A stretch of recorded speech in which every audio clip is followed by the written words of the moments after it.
All right, so welcome to Earth Science Lecture. This is Diana L. Pomeroy. I'm going to be teaching you about minerals for this week. When we think of minerals, we often think of gemstones as pictured here on this slide. A lot of these gemstones are housed at the Naturalist Museum of Los Angeles County. That's where this picture was taken from. All these minerals come from California. A lot of it is minerals like topaz or tourmaline. And so when we think of minerals, we tend to think of minerals like this, right? We'd like to think of them as gemstones, or maybe we think of minerals in terms of food that we eat, or minerals that have been dissolved in water. From a geologic perspective, though, what minerals are is they're solid substances that have a crystal lattice structure, and they have a distinct chemical composition, which means that each mineral has its own chemical formula that's unique to that mineral. And as a result, it has its own distinct physical properties. So by definition, minerals are inorganic, naturally occurring substances. They're a solid on Earth's surface. They have a characteristic chemical composition, and they have distinctive physical properties that result from that, along with a distinct crystalline structure. Minerals combine to make rocks, and it's not the other way around. So in other words, minerals are not to be confused with rocks. They exist independent of rocks, yet minerals can, under the right temperature and pressure and conditions, combine together to make all the rocks that we can see on the Earth's surface. So it's kind of like how DNA and RNA are the building blocks of a lot of cells, a lot of living things, in much the same way minerals are the building blocks of rocks. Now, all the rocks on the Earth's surface, igneous, sedimentary, and metamorphic rocks, contain various combinations of minerals. We're going to learn more about igneous rocks in the next lecture.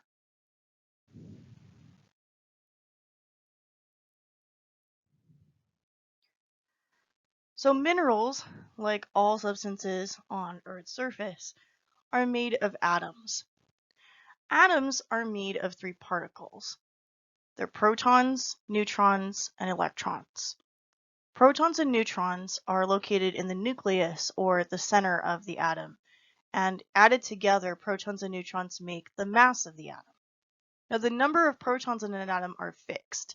The number of protons represents an element or an atom's atomic number, and this is recorded on what we call the periodic table of elements, which lists all the known elements that we've discovered so far.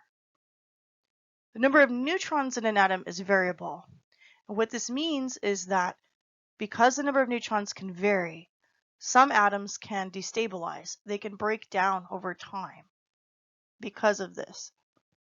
So we'll learn more about that process of radioactive decay in later classes.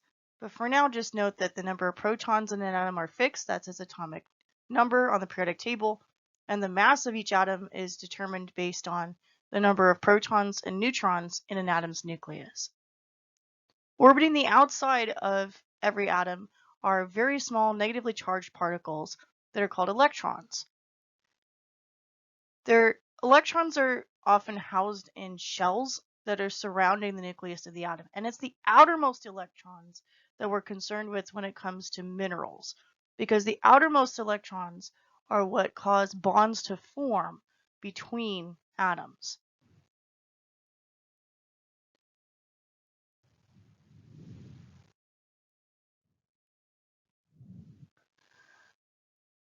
So the periodic table of elements, that's what lists all the atoms that we have, and that's what's shown here on this slide. And in geology, we tend to divide the periodic table really into two categories, metals and nonmetals. Now, I'm not a chemist, I'm a geologist, so I tend to see it this way. But we've got mostly metals on the periodic table. About 2/3 of the periodic table consists of metals in some way. And then we've got nonmetals. Now, I'm not going to talk about the radioactive elements yet. I'll discuss these in a later lecture, but for now I want you to understand that the majority of the elements on the periodic table are classified as metals. Minerals contain combinations of elements that we consider inorganic. So the term inorganic refers to the fact that when elements bond together through the exchange of their electrons, those bonds that are made are such that the molecule that's developed is not necessary for life to exist. So organic molecules, you may have heard of the term organic before. Let's say when you go shopping for produce or something, you see the word organic. Organic actually refers to every molecule, every hydrocarbon-based molecule that's necessary for life, things like proteins, fats, and carbohydrates. So essentially every molecule that's developed in this way, where we have a hydrocarbon chain, in other words, carbon bonds to itself along with hydrogen, and then we have other elements like oxygen and nitrogen are often bonded as well. In this chain and in these rings, we get what are known as organic compounds. So in terms of minerals that we're studying in this class, minerals are inorganic. So an example of an inorganic compound would be something like salt. Salt is made of sodium and chlorine that are bonded together. And so these bonds together are different than the bonds that are forged between carbon and hydrogen in chains and rings and hydrocarbon bonding. So because of that difference in bonding, that's what we mostly have in our minerals. Now, the most common elements that we find in mineral crystals include the following. We've got oxygen and silicon. Now, if you remember from previous lectures, oxygen and silicon are the main components of the Earth's mantle and the Earth's crust. And then following that in trace amounts, we have iron that's present along with aluminum. Iron, remember, is an element that we find in the core, primarily inside the Earth, and some iron actually makes its way through portions of the mantle and in the crust. So we do have residue of iron present on the Earth's surface. In addition to these elements, we have the elements of calcium, potassium, sodium, and magnesium.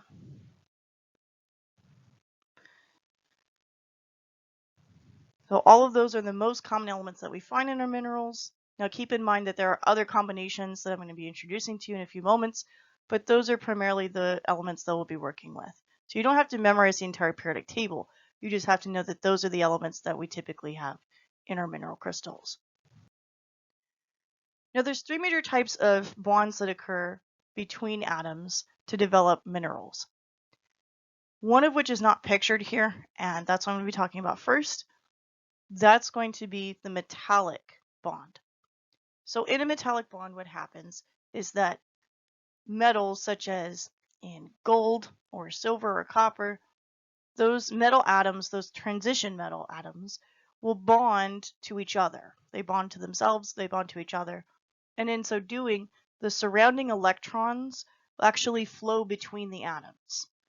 This means that this bond develops very strong electrical connectivity. This allows for excellent electrical conduction, which is why a lot of wires are made from those materials, in addition to the microchip that you have in your computer and your phone. Ionic bonds and covalent bonds, those are the ones that we're more concerned with in this class in terms of how they develop different types of minerals. In an ionic bond, the outermost electrons are exchanged between the atoms. What happens is you have a very unstable metal, so usually an alkali or an alkaline earth metal like sodium its outermost electron will be transferred to a nonmetal such as chlorine, a halogen. So what's happening here is the outermost electron in sodium is lost to the chlorine atom. The chlorine atom then, its outermost shell becomes filled. It completes its octet. But in the process, they become charged particles. So sodium then becomes a positive charge, the metal becomes positively charged, and the nonmetal in this instance, the chloride, becomes negatively charged. So we have positive charge and negative charge. And the charges in an ionic bond balance each other out so that when the bond forms, there's no charge to that particle, to that compound overall. Now in this case, with sodium bonded to chlorine, it develops this cubic shape. So this cubic shape is what results. This is what we call a crystal lattice structure. Now the thing is with ionic bonds is that unfortunately when we introduce another substance like water, for example, a polar covalent molecule, into this structure, it will separate out the ions. So in particular, it often will draw away the chloride from the sodium and separate out those bonds and break the bonds. Thus, halite tends to dissolve readily in water. So often minerals that are formed in this way from ionic bonds, they are more readily dissolved than other mineral types.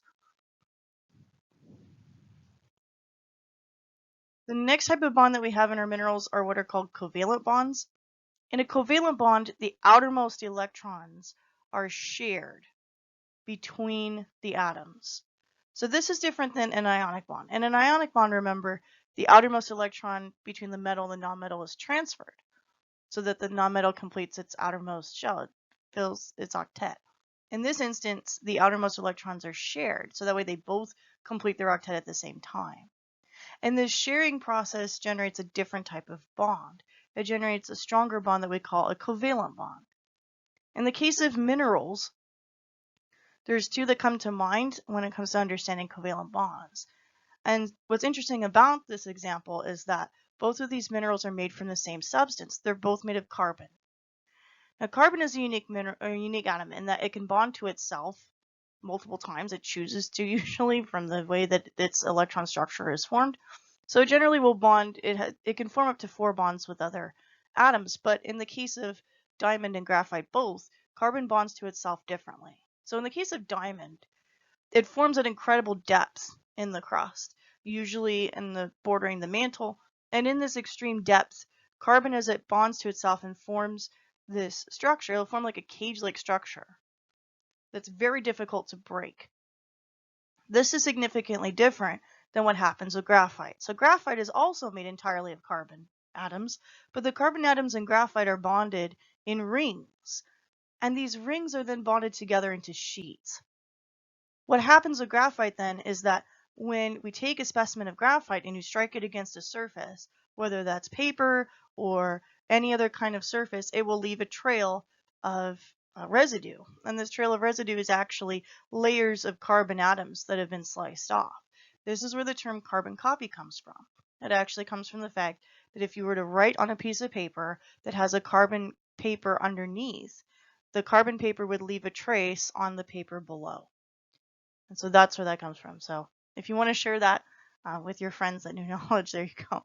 But that's where that term CC comes from with your emails and things like that. It actually comes from the fact that carbon paper used to be used for making copies not that long ago historically, but anyway. So we've got carbon bonds to itself with covalent bonds. And there's other covalent bonds as well. We're going to learn about the silicate minerals, which again is a data classification group we'll get into in a moment. But the silicate minerals, again, also have this type of bond. It's very difficult to break. As a result, most often covalent bonds tend to have stronger bonds than the ionic bonds, and they're more resistant to breaking down over time. These minerals are more resistant to breaking down over time. We classify our minerals based on what we call the Dana groups or the Dana classification system. And scientists have been using this system for hundreds of years, really since the 1800s when it was established. Now, since its establishment, there's been about 50 groups of Dana minerals that have been added.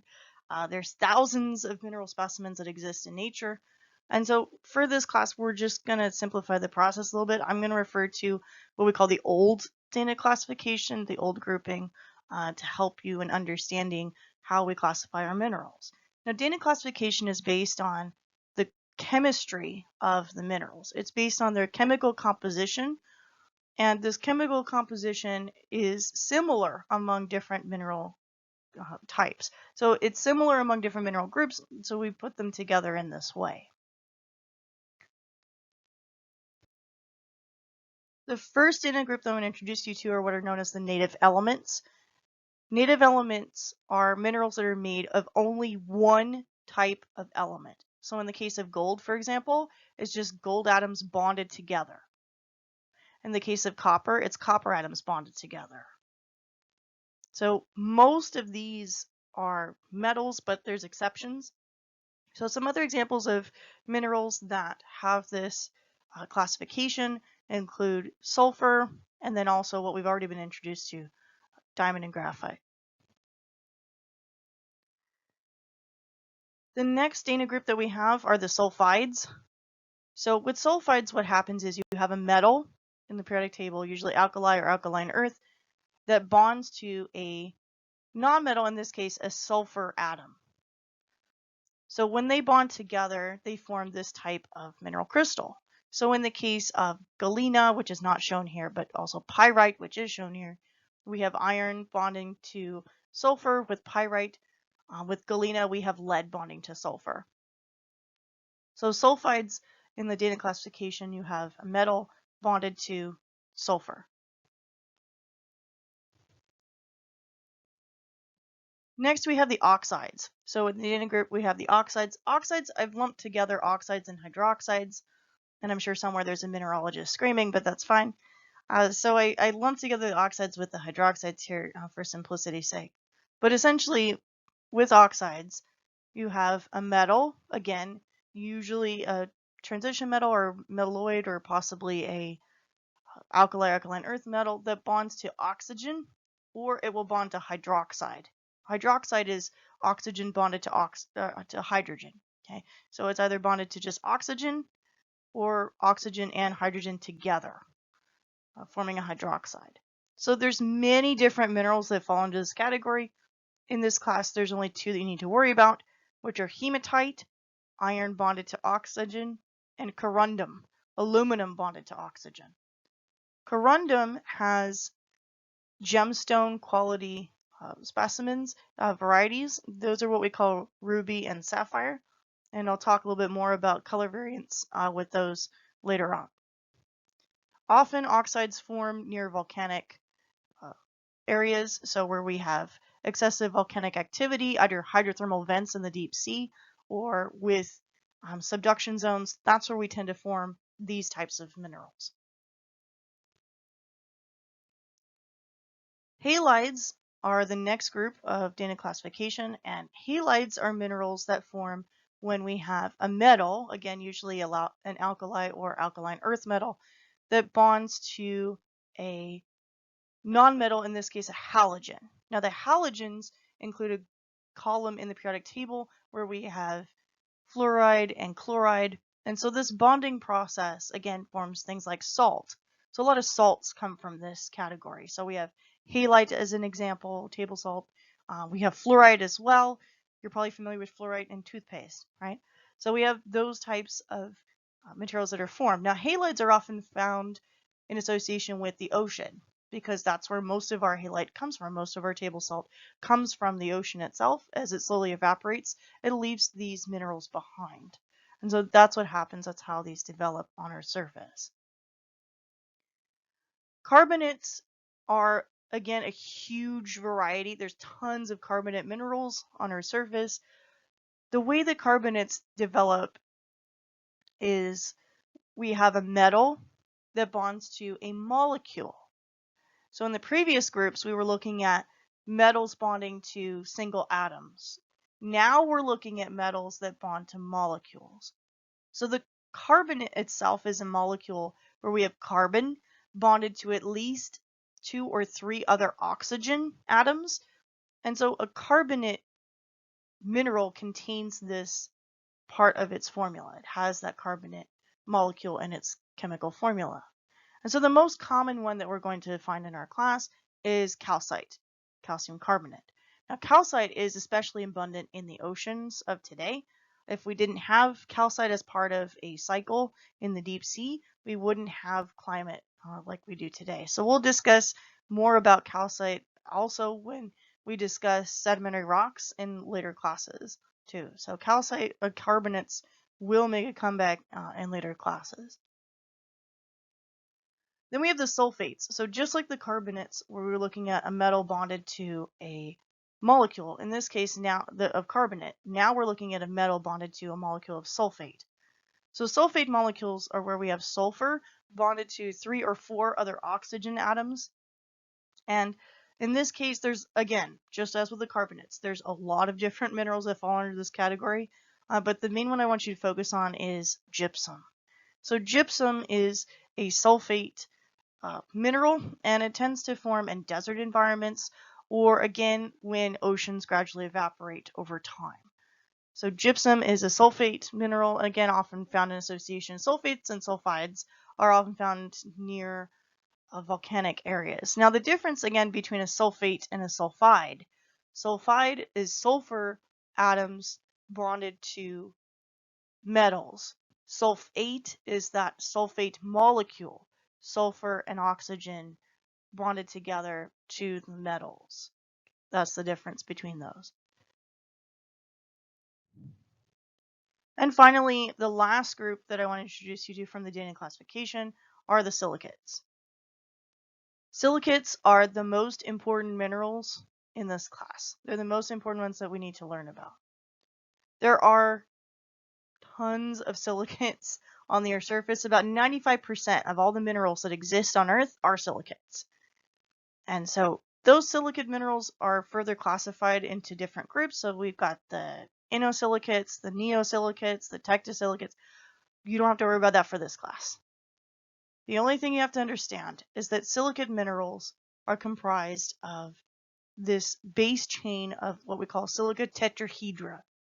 A tetrahedron is a unique shape. So we've got silicon atoms bonded to oxygen, usually 4 or more oxygen atoms. Now, in the case of quartz, which is a silicate, quartz is unique. It's silicon bonded to 2 oxygen atoms. And this is what allows for so many color varieties of quartz, which I'll talk about in a moment. So we've got silicate atoms, again, are the most important minerals that we'll be learning about in this class. The vast majority of silicate minerals, there's tons of them, way more than we'll be introduced to, are very common. And the ones that we need to worry about, the rock-forming silicates, which we'll talk about at the end of this lecture, the rock-forming silicates. So the silicates, again, comprise about 95% of the Earth's crust, and the most common of those is quartz. Now, there's 7 major physical properties that we use to identify minerals, and I'm just going to be going over some of these. Some of the details in this, there's way more detail in this than what you will ever need to know for any class in general that you need to take. But I'm just going to go over the 7 basic physical properties in minerals. Recognize that for each of these, there are specialized forms of study. So in your end of semester projects that I gave to you, you may be required to learn more about optical mineralogy or maybe gemology or things like that. So just keep that in mind, that all of these physical properties can be further observed and understood. So the first physical property is color. Color in minerals is really variable. There are tons of different colors of minerals. And what's frustrating about this is that you cannot tell what mineral you have based on its color. Now, unfortunately, this is the way that a lot of people get swindled online. You want to buy, let's say, you want to buy your significant other a really beautiful piece of jewelry that you're sold online as, really rare diamond, and it's pale blue, and you think that that's what you're being sold.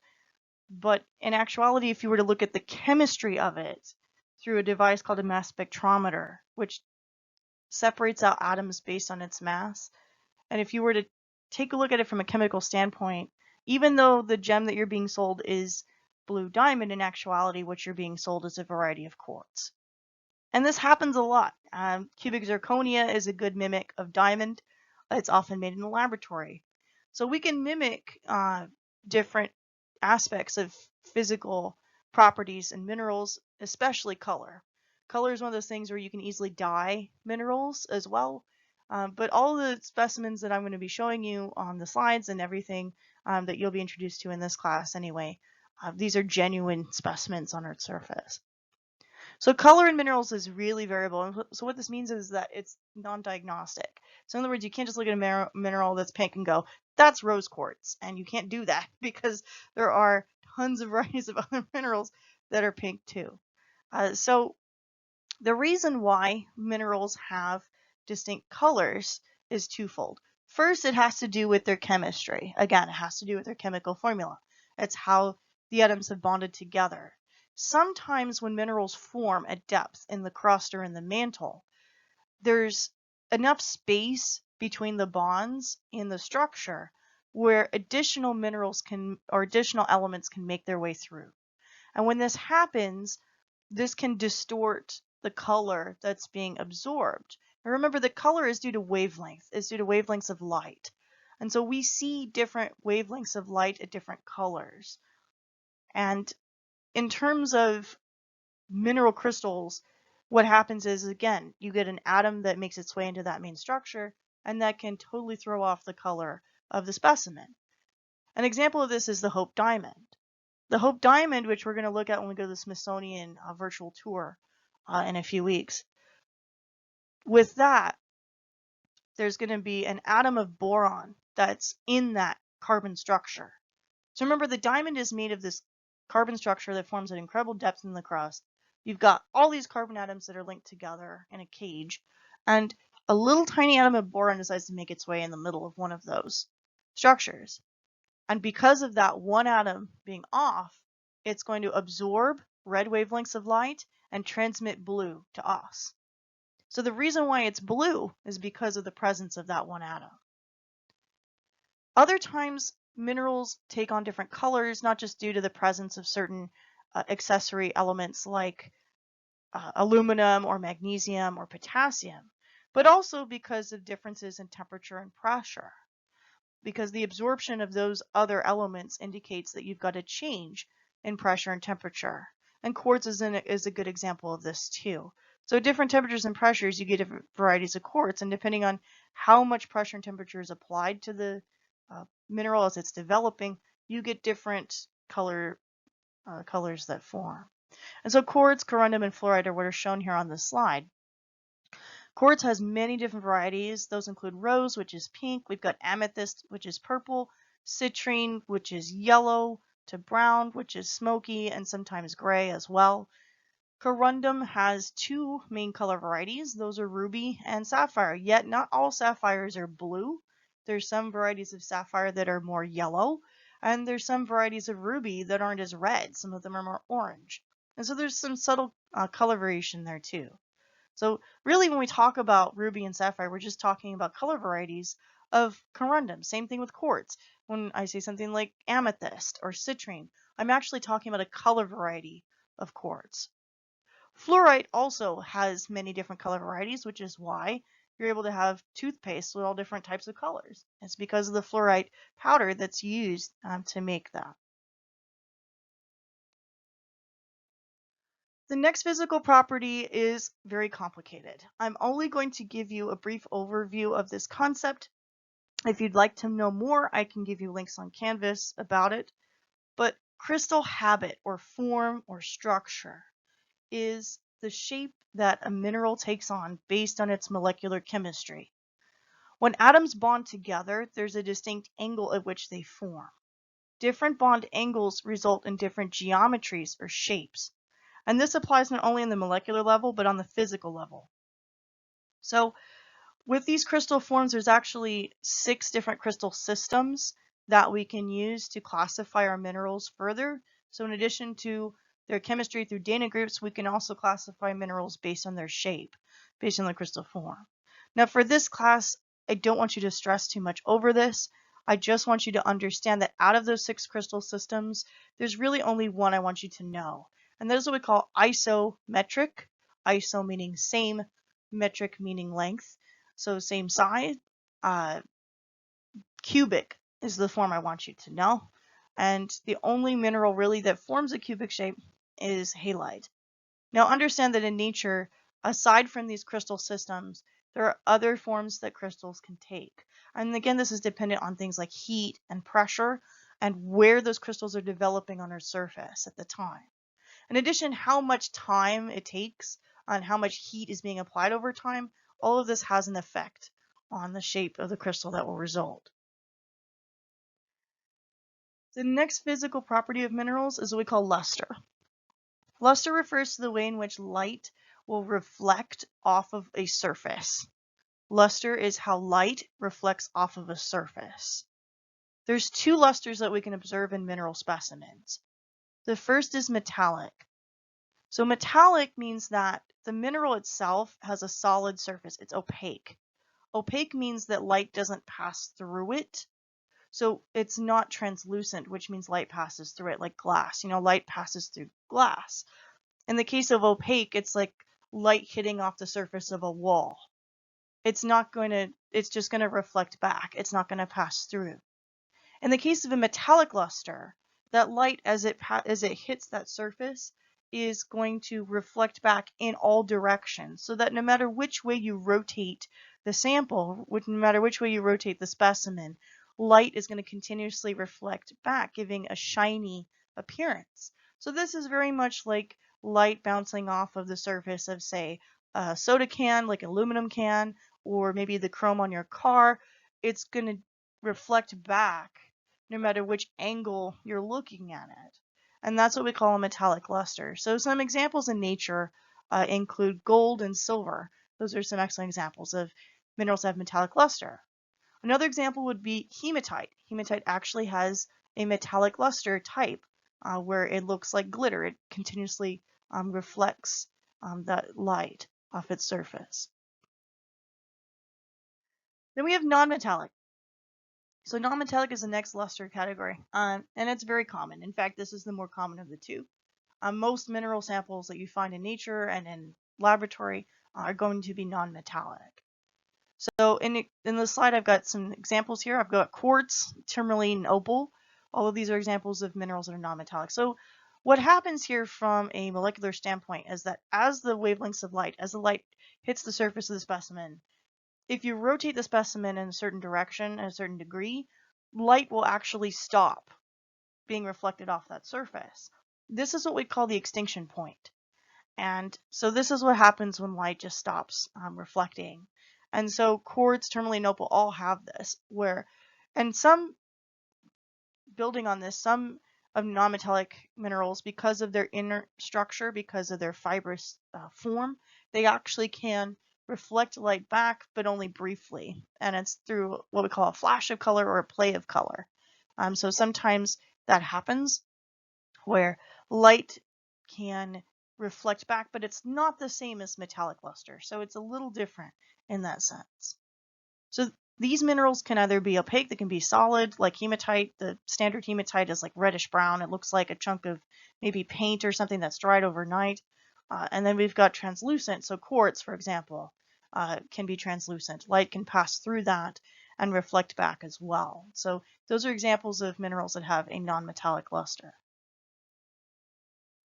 Streak is the next physical property, and this is something that you actually should test in a lab setting. Unfortunately, that's not the case here.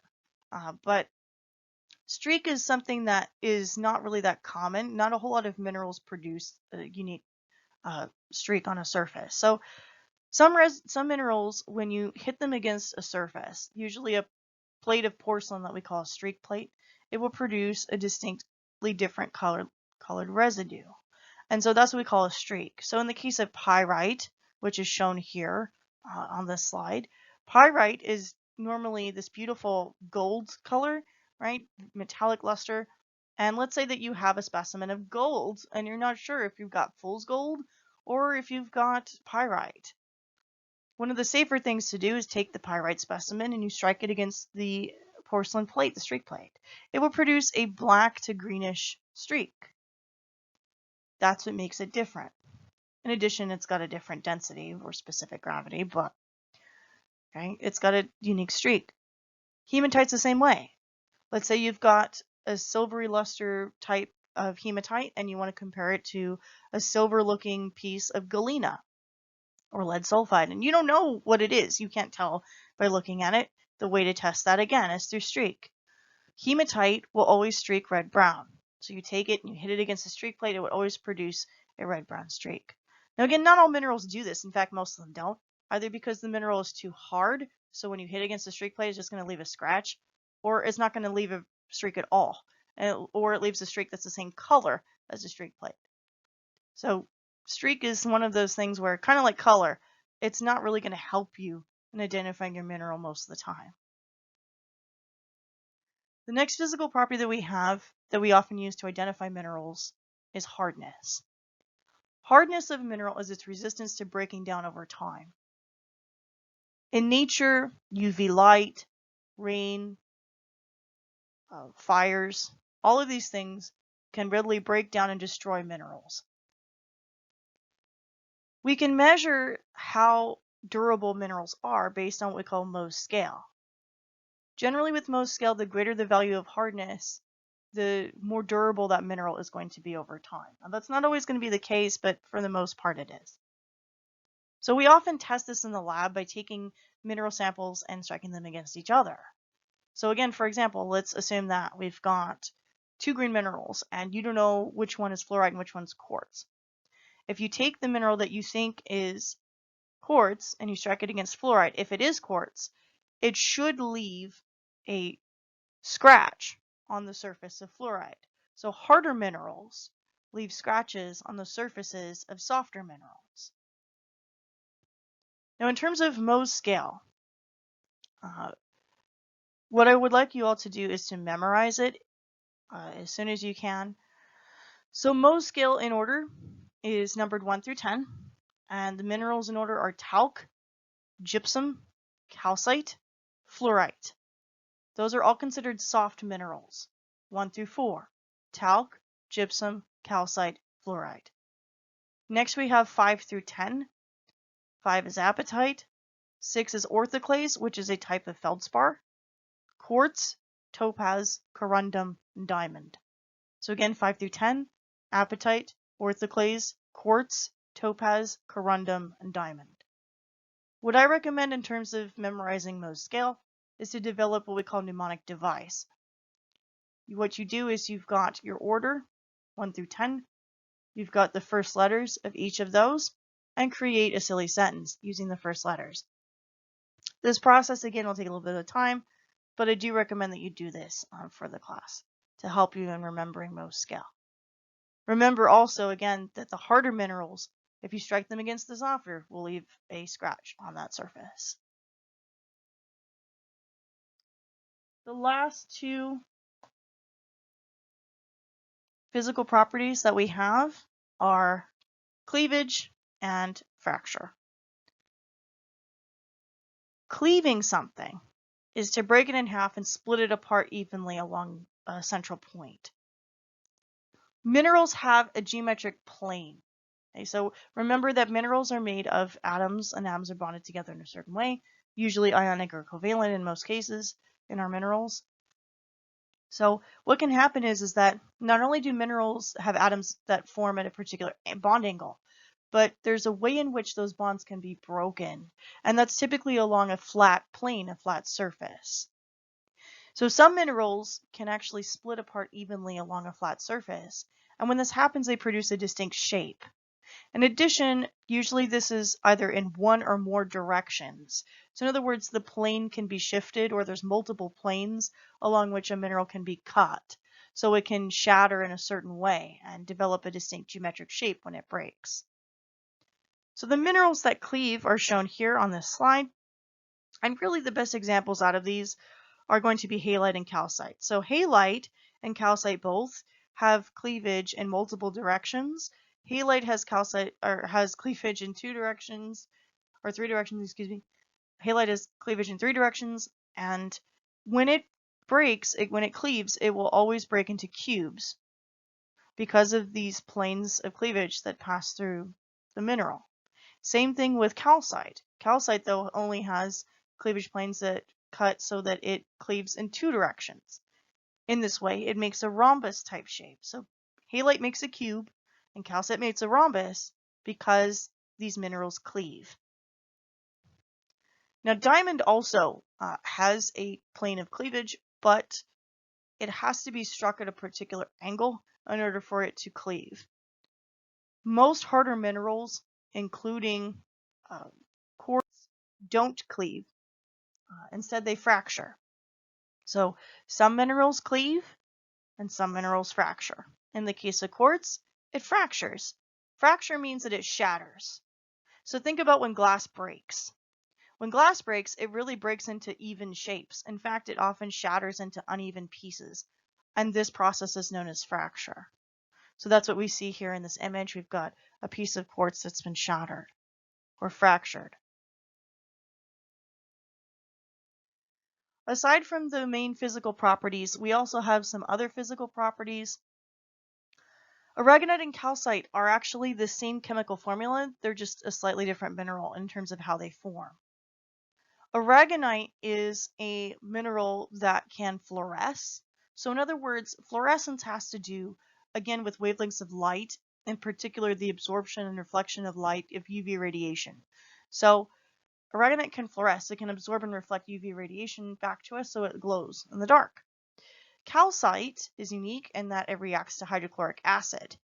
So if you take acid and you put it on calcite, calcium carbonate, there's a reaction that takes place.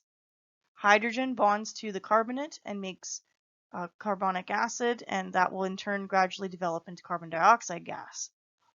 So as a result, if you were to put acid or even acid rain onto a surface that has calcite, it will fizz, it will react, it will effervesce.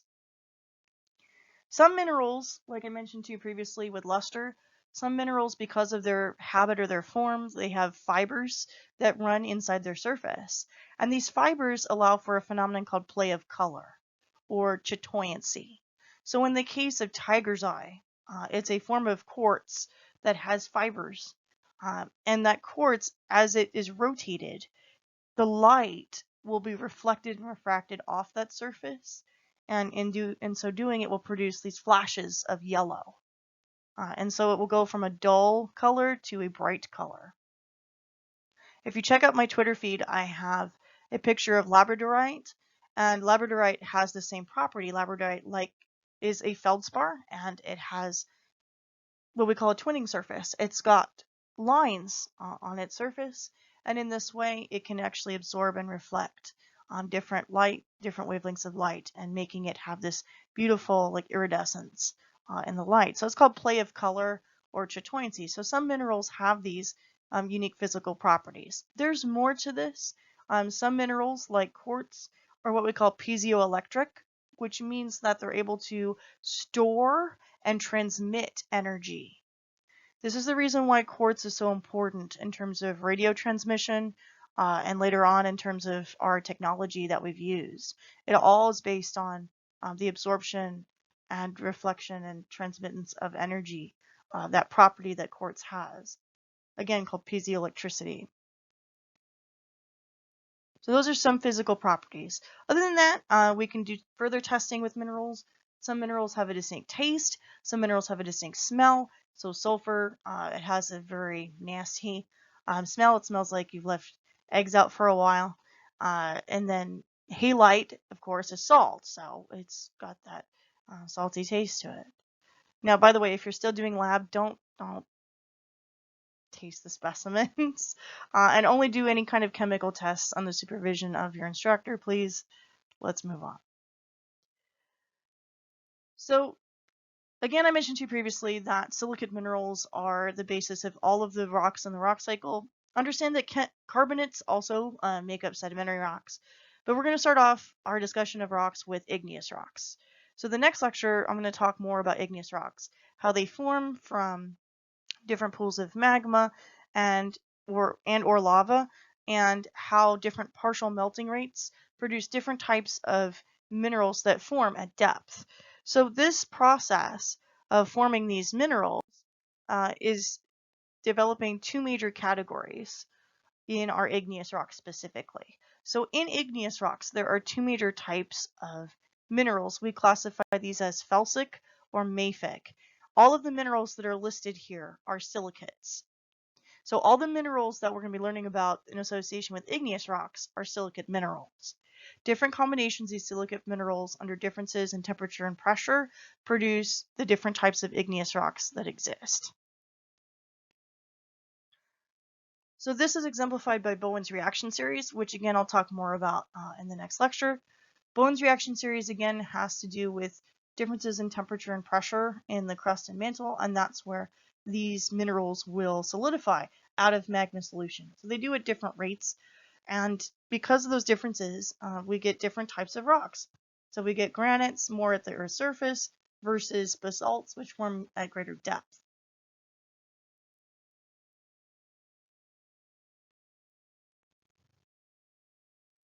So next time we're going to pick up where we left off, and we're going to talk about igneous rocks, the first rocks in the rock cycle.